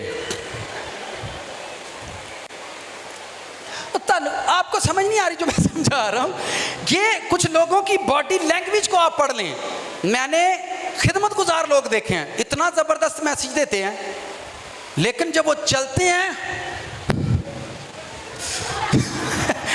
यार वे दी टोर दसे टोर च खोते वाला काम नहीं मुक्का, बाकी सब ठीक ही ठीक है। कुछ बच्चों को आप देखेंगे बैठने में सॉफ्ट होंगे, खाने में सॉफ्ट होंगे, पर जब वो बोलेंगे तबाही मचा देंगे। तो ये नेचर्स है, हमारी फितरत है। हस्बैंड आप पाप कर रहे हैं। लाजर ने रोटी के लिए गुनाह नहीं किया, लेकिन वो खुदा की बादशाही में जिंदा था। हम लोग ख्वाहिशों के लिए झूठ बोलते हैं, ख्वाहिशात के लिए गुनाह करते हैं। हस्बैंड वाइफ का जो झगड़ा है वो डिजायर का है, ख्वाहिशात का झगड़ा। अगर खुदा ने बीवी को तौफीक दी है, वो हस्बैंड से ज्यादा कमाती है, तो वो बीवी इसलिए मुबारक है कि वो अपने हस्बैंड को एक दिन बचाएगी। वो फिर वो कर दी है, फिर तुम छड़ गल्लां दियो। और अगर हस्बैंड ज्यादा फाइनेंस कमाता है, ऐसा नहीं होता। आपको जिंदगी के लिए बुलाया गया है, बाइबल में लिखा है वो मददगार है, हेल्पिंग हैंड है। हमारा जो वाइफ है वो हेल्पिंग हैंड है।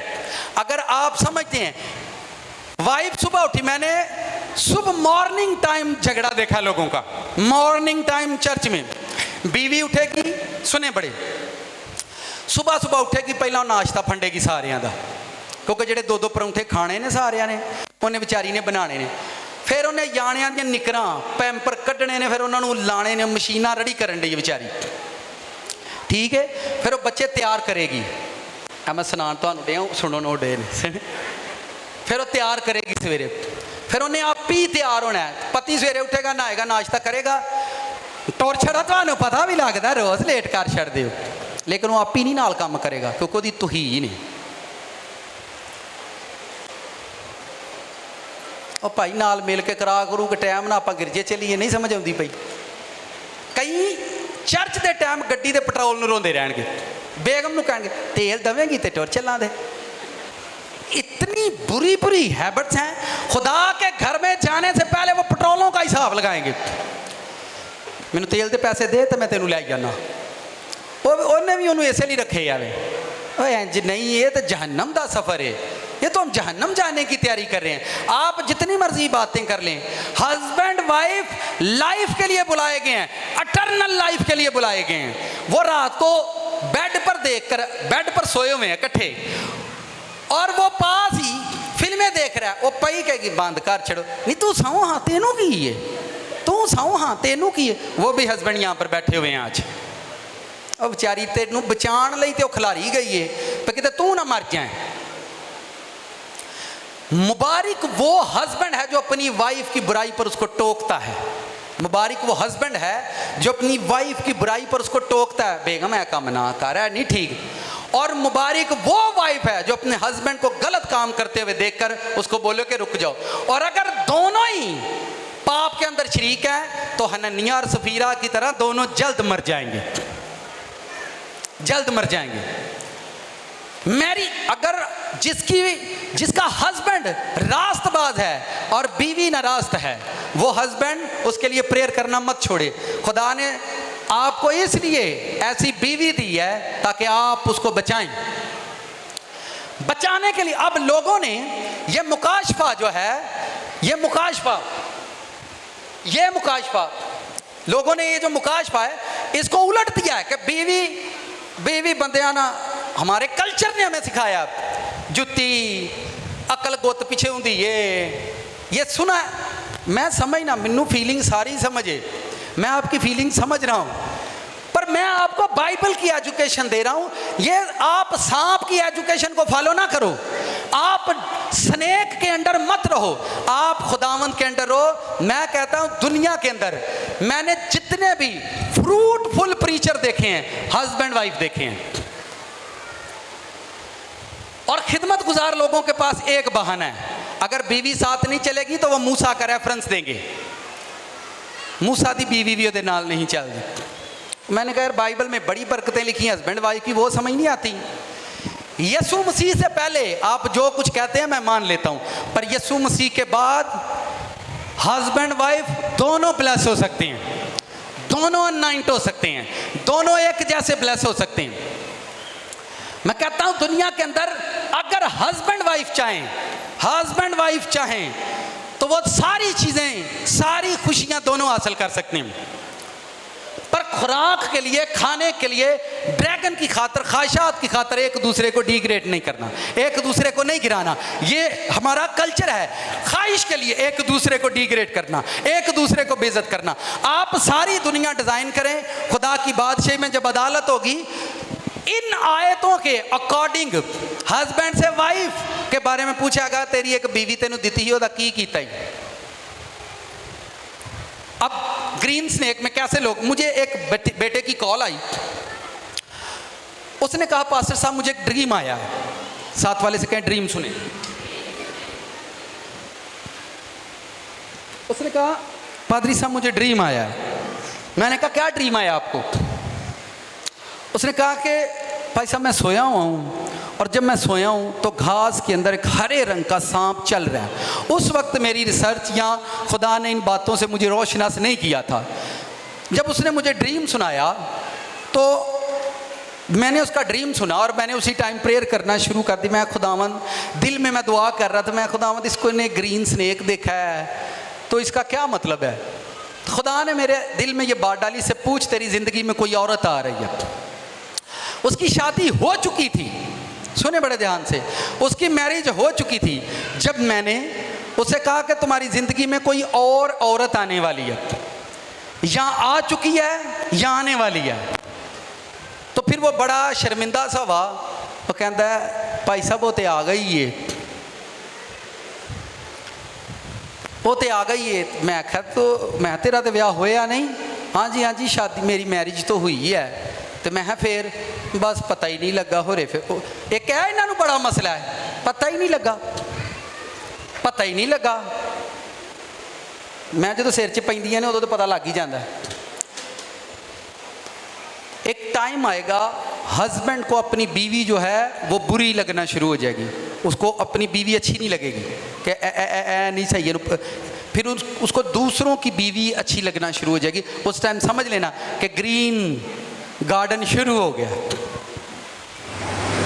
ये ग्रीन गार्डन है। और ये हस्बैंड को फिर बीवी क्या बोलेगी?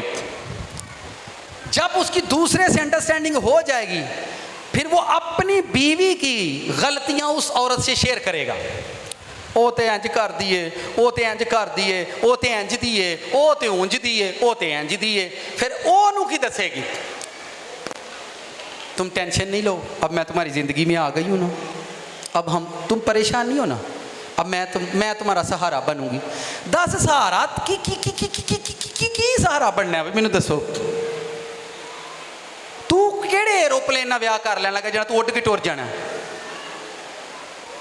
सर छित्तर खाएओ बगैर इहो जिहे काम नहीं जिंदे, यह गल ज़हन च बिठानी।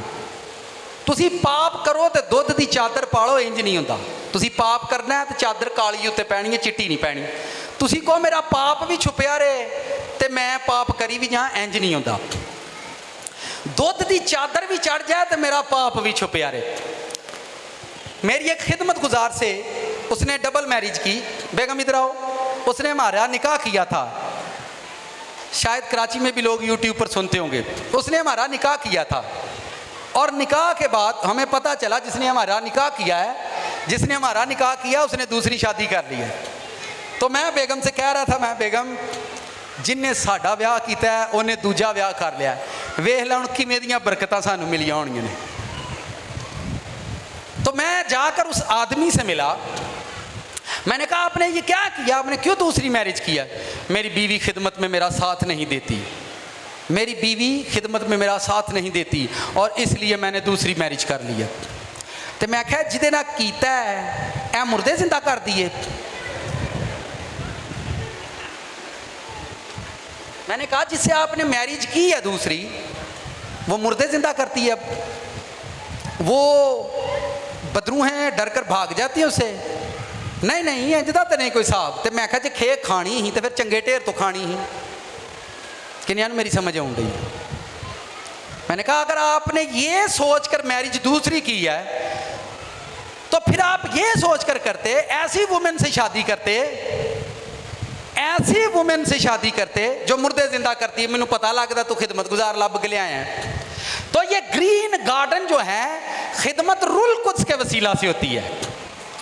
बीवी आपकी मददगार होती है। क्या होती है? मेरी जिंदगी में अगर मैं खुदा के बाद किसी से मोहब्बत करता हूं तो वो आपके सामने मेरी वाइफ खड़ी है, ठीक है? इसी से मोहब्बत करता हूं। मेरी लाइफ के अंदर सबसे खूबसूरत टाइम, मैंने इसको जब बोला झुकने को, ये झुक गई है। मैंने इसको जहां बोला कि आपको सॉरी करना, आप नीचे हो जाओ, इसने किया। अगर मैं 2 माह की फास्टिंग में हूं तो ये फास्टिंग में है। मेरी आंखें देखकर ये खामोश हो जाती है कि पादरी साहब को ये बात बुरी लग गई। मैं अगर यहाँ पर हूँ तो होली स्पिरिट के बाद मेरी वाइफ मेरे साथ है, इसलिए मैं इस जगह पर हूँ। मेरी बात समझ आ रही है कि नहीं? जिंदगी की हर नेमत हस्बैंड वाइफ को मिल सकती है। लाइफ की हर खुशी हस्बैंड वाइफ को मिल सकती है, क्योंकि उनकी ग्रेस है कि वो इटर्नल लाइफ के लिए बुलाए गए हैं, वो हमेशा की जिंदगी के लिए बुलाए गए हैं। आप कुछ कहना चाहेंगी मेरे बारे में? बोलना चाहेंगी? बोले, माइक पकड़े, चलिए बोले। देखो आज मैसेज इंदा ही मैं अपने भी जज्बात शेयर कर दूँ।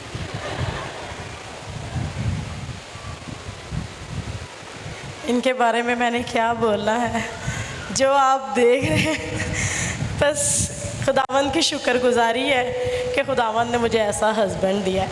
और मेरे पास जो खुदावंद ने मुझे ये बेटियां दी हैं, मैं अपनी ज़िंदगी की इनके साथ बस यही गवाही शेयर करती हूँ कि अगर आपने अपनी कवारी लाइफ को पाक रखा है तो खुदावंद आपको बेस्ट हस्बैंड देंगे। अगर आप अपनी जो आपकी कवारी लाइफ है उसमें आपने अपने खुदा को अव्वल दर्जा दिया है तो खुदावंद आपको खुदा अपने बंदा आपको देगा।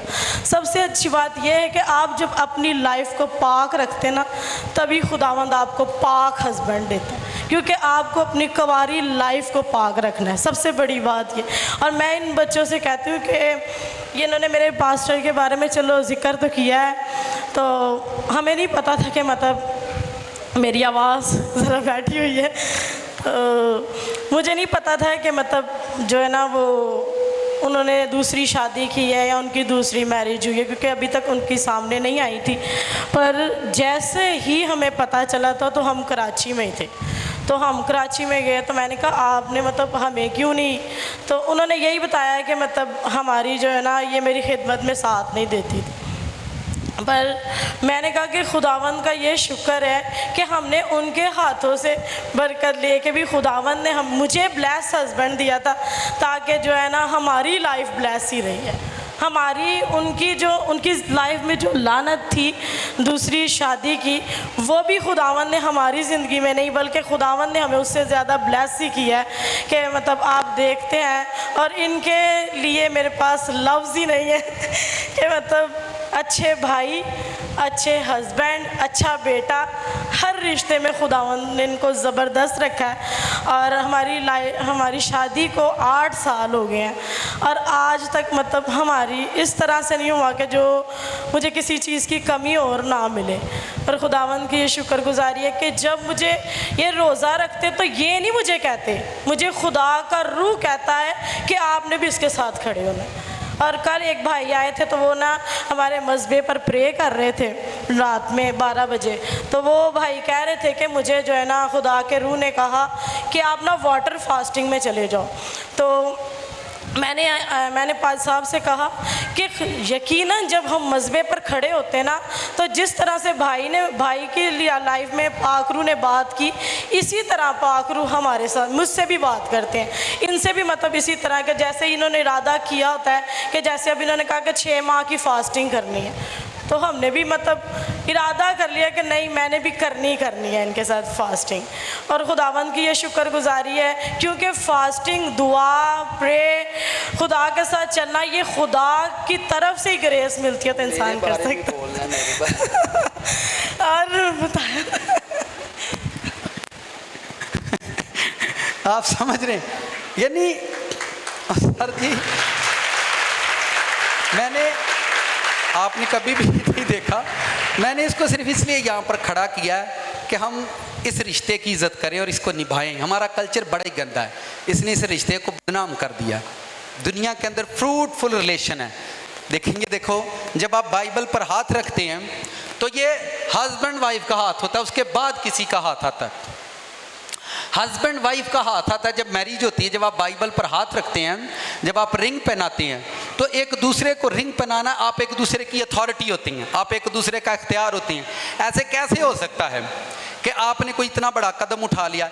इब्राहिम ने, उसकी बीवी ने उससे कहा था कि मुझे औलाद दे दे दूसरी औरत से। आप यकीन माने, उन दोनों को खुदा ने मुबारक किया था। इब्राहिम और सारा दोनों मुबारक हुए थे। खुदा ने सारा के लिए भी बोला कि ये सारी नहीं है, आज के बाद तो इसको सारा बोलना। अब्राहम से कहा तो अब्राहम ने आज के बाद इब्राहिम होगा। तो ये उनकी लाइफ में खुदा ने दोनों को ब्लेस किया, दोनों को मुबारक किया। और आज भी मैं देखता हूं कि लोग इस रिलेशन को समझते नहीं। जब आप मुझे ये बताएं, पास्टर्स जो है, जो खिदमत गुजार है, उसकी जो ब्लेसिंग है वो कलीसिया पर आ सकती है, बीवी तो नहीं आ सकती। आप ब्लेस्ड नहीं है और ये ब्लेसिंग का भूत उतार दे। अगर बाइबल में लिखा है तुम दो नहीं एक हो या तुम फेक हो, एक हो या तुम फेक हो। अगर आपका हस्बैंड आपके साथ नहीं चल रहा, आप प्रेयर में रहो, एक दिन चलेगा। जितनी बीवी हस्बैंड के वसीला सताई जाएगी, उतनी ज्यादा वो मजबूत होती है। जिन्ना उन्होंने तंग करता है, वो उन्नी बहुत ही मजबूत होती जाएगी। जितना ज्यादा वाइफ हस्बैंड को तंग करती है, हस्बैंड उतना ज्यादा मजबूत होता है। हुण ऐ ना कहो मैं तेन होर तंग करना है ताकि तू होर मजबूत होए। ये इसका मतलब नहीं है। ये बिब्लिकली जो रिलेशंस हैं, मैं उसको बताने की कोशिश कर रहा हूं कि ये फ्रूटफुल रिलेशन है, जिसको गॉड ने खुद कहा कि मैं अनाइंट करूंगा, इनको फिर से ब्लेसिंग दूंगा, क्योंकि बागे अदन से ये खरूज करके निकले हैं, ये निकल आए हैं और खुदावंद चाहता है कि उनको फिर दे। बैठ जाए, उनको फिर दे। अब खिदमत गुजारी क्या है? खिदमत गुजारी ये नहीं है कि बुआ जी आए, पास्टर आए, कुक्कड़ खाए तो उनकी खिदमत करें। मैंने अपनी ज़िंदगी में जो ऑब्जर्वेशन की, जो मैंने सीखा, हमें खिदमत नहीं चाहिए। एवरी फ्राइडे, ट्यूसडे, वेडनेसडे कोई खादम हमारे घर आए, हमारा हाल चाल पूछे। हर मंगल साढ़े घर आते ने, साड़ा पता लैन आते ने, असी उन्होंने रोटी खवाने। मुझे ये खिदमत बिल्कुल पसंद नहीं है। खादम से हमें प्यार नहीं चाहिए, खादम से हमें हाल चाल नहीं चाहिए, खादम से हमें मसा चाहिए। क्या चाहिए? पास्टर से हमें क्या चाहिए? पास्टर से हमें मसा चाहिए, पास्टर से हमें अनाइंटिंग चाहिए, पास्टर से हमें ग्रेस चाहिए।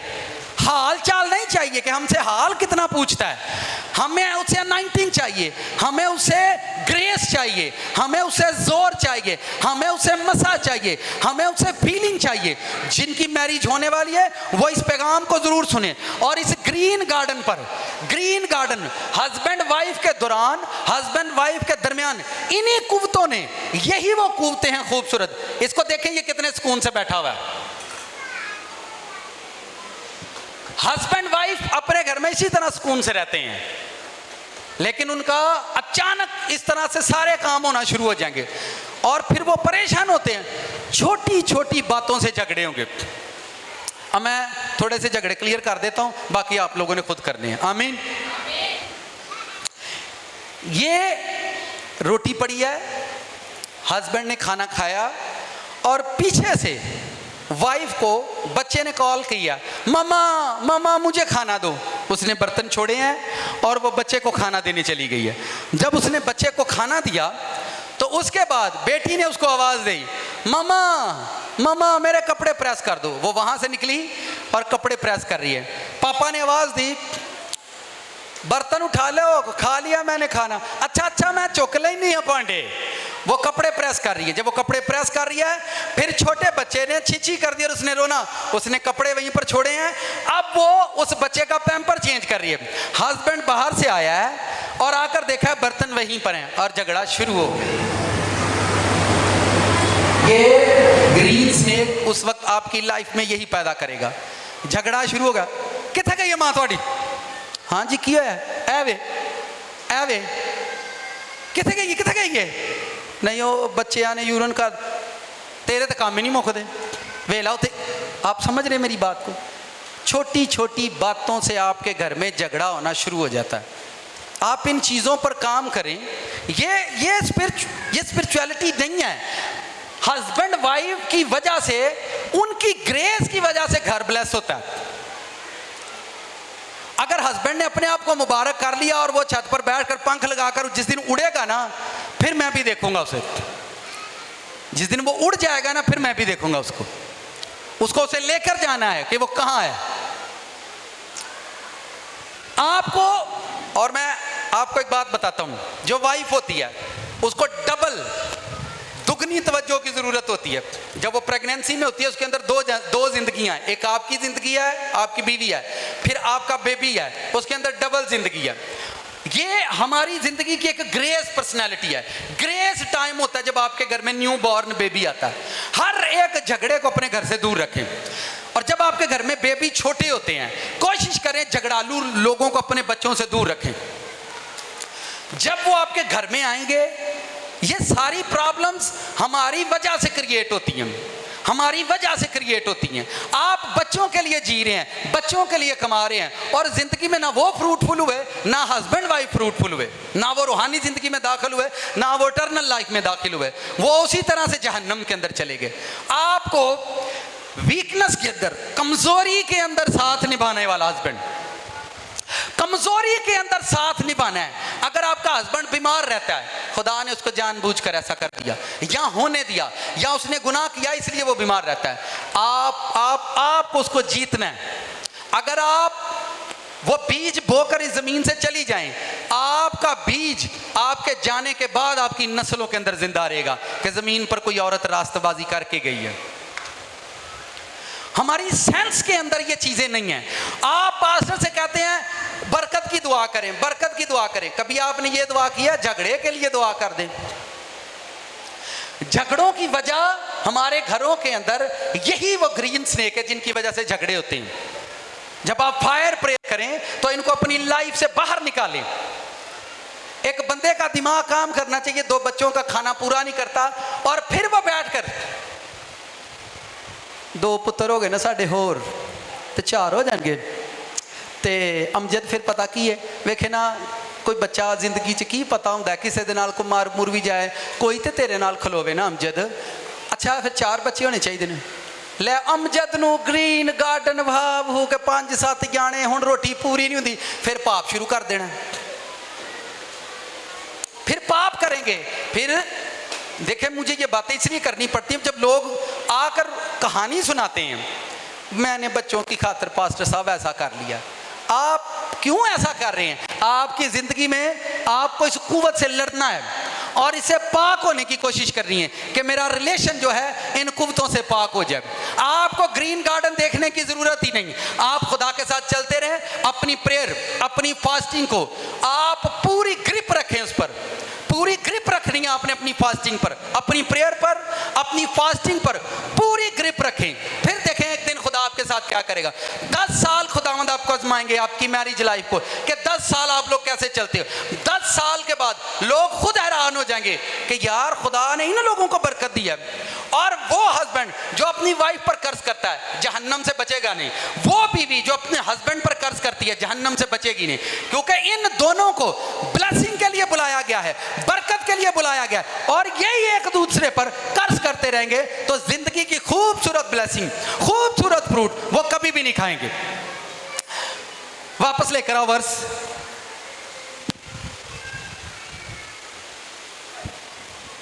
ग्रंथियों के खत वाले।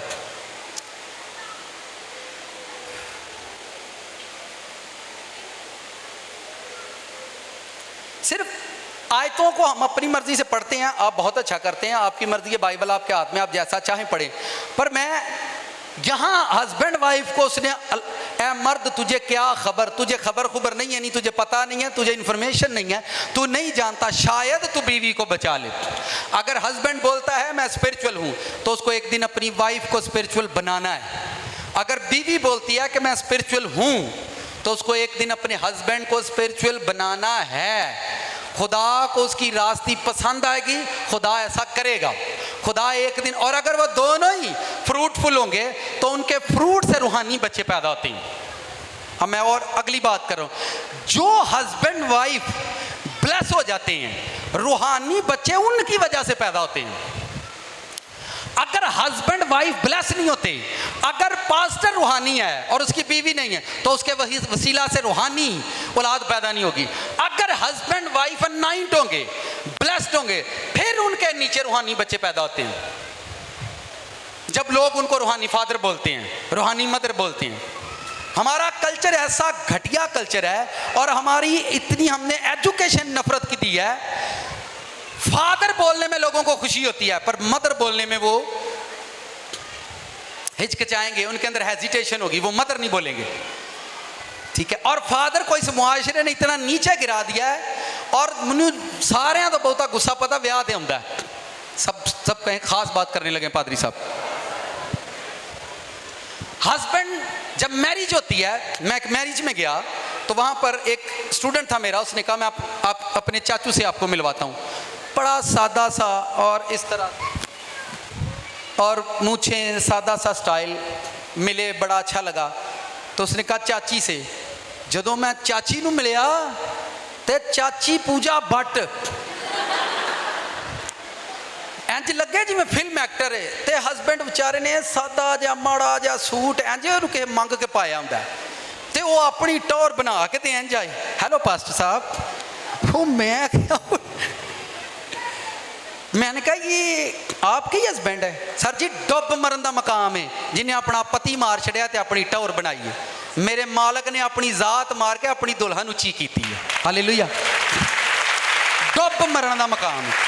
मैं ऐसी तो मैंने ना उनको साइड पर ले गया चाची जी को। मैं चाची जरा इधर आए, मेरे पास आए। जी जी बोले पास्टर। मैंने कहा ये आपके हस्बैंड है? मैंने कहा आपका सूट कितने का है? 8,500 का। तो मैं कहा मरने ने किन्ने का पाया है? वो इंज लगता है जी 1200-1500 रुपये का सूट सवा के पाया। सर जी डुब मरण का मकाम है। जिहड़ी दुल्हन ने अपना लाड़ा उच्चा नहीं किया उन्हें डुबना ही डुबना है।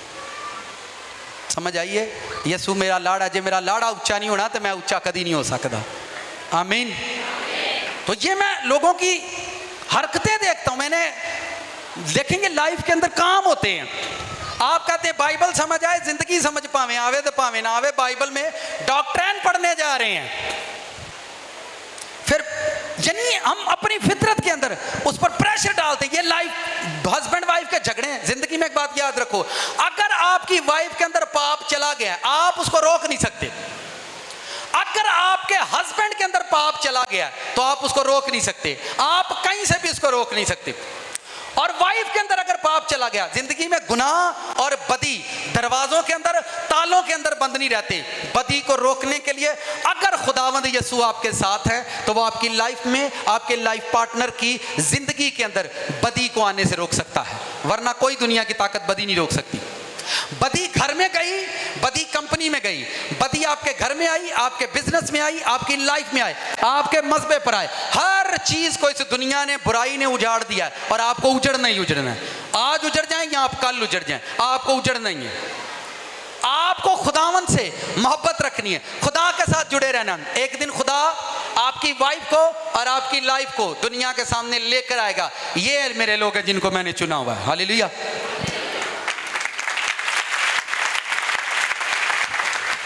ये सांपों की दुनिया है, लोग इन पर एतबार नहीं करते। मुकाशफा की आखिरी वर्ष पढ़ो, फिर हम खुदावन से इजाजत चाहें।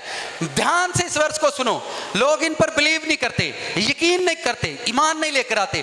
पर मैं आपको बता दूं, मुकाशफा बाब नंबर 12 आयत नंबर 9 को ध्यान से इस वर्ष को सुनो। इसमें क्या लिखा हुआ है? इसमें लिखा है, और वो बड़ा अज़दहा, यानी वही पुराना सांप जो इब्लीस और शैतान कहलाता है, यहां इसको जूम करो, सारे जहान को गुमराह कर देता है।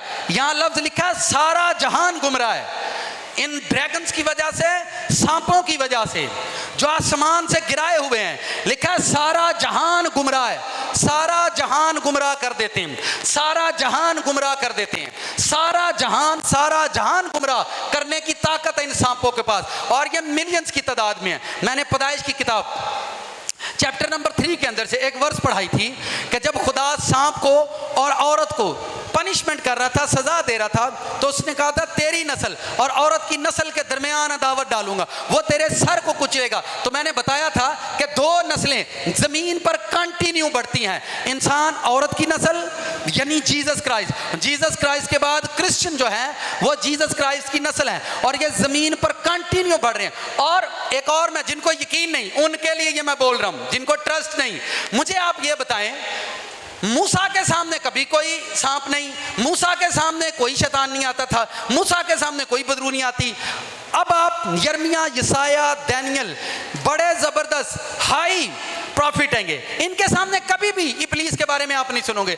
लेकिन यीशु मसीह जैसे ही जमीन पर पैदा हुए, बदरू हैं, शैतान, मिर्गी की बदरू, ये वो सारी चीजें सामने आना शुरू हो गई।